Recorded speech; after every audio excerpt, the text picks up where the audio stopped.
Abbiamo realizzato un ampio saggio di 10-15 metri per 5, all'interno del quale abbiamo individuato una nuova struttura termale che ci consente di comprendere, a monte dell'area già nota, che ci consente di comprendere che lo sviluppo di questo complesso è molto più ampio di quanto si credesse. Questo ovviamente comporta, quindi la programmazione di interventi su con uno scavo in estensione, che ci consentirà di comprendere ancora meglio le caratteristiche di questo edificio termale che ruota intorno al complesso residenziale della villa. Abbiamo individuato in particolare degli ambienti, dei vani caldi, dove si conservano in maniera eccezionale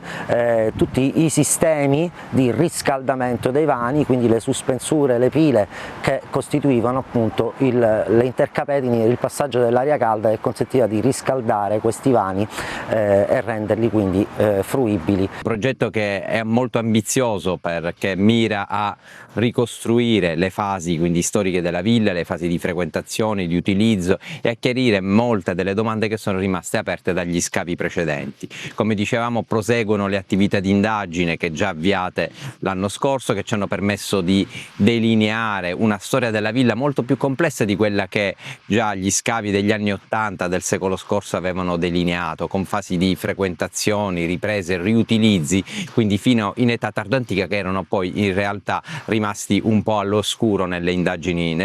precedenti. Chiaramente contiamo di riprendere nuovamente le attività il prossimo anno, quindi con la continuazione delle indagini e soprattutto quindi con il coinvolgimento sempre più forte, quindi sia delle istituzioni locali, che chiaramente ci supportano e che vorremmo coinvolgere sempre di più, sia quindi con l'approfondimento di indagini che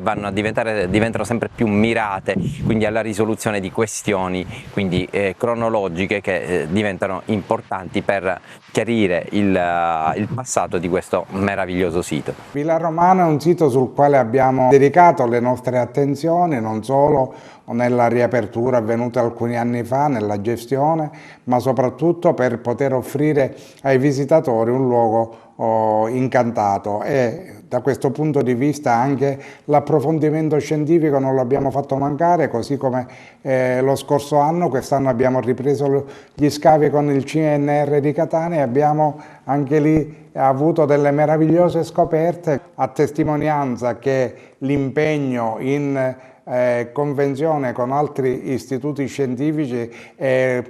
il parco ha portato in questi anni in tutti i territori è un impegno sempre vivo, e che soprattutto alla fine ci regala delle nuove emozioni che noi potremmo sicuramente nei prossimi mesi mettere a disposizione dei visitatori.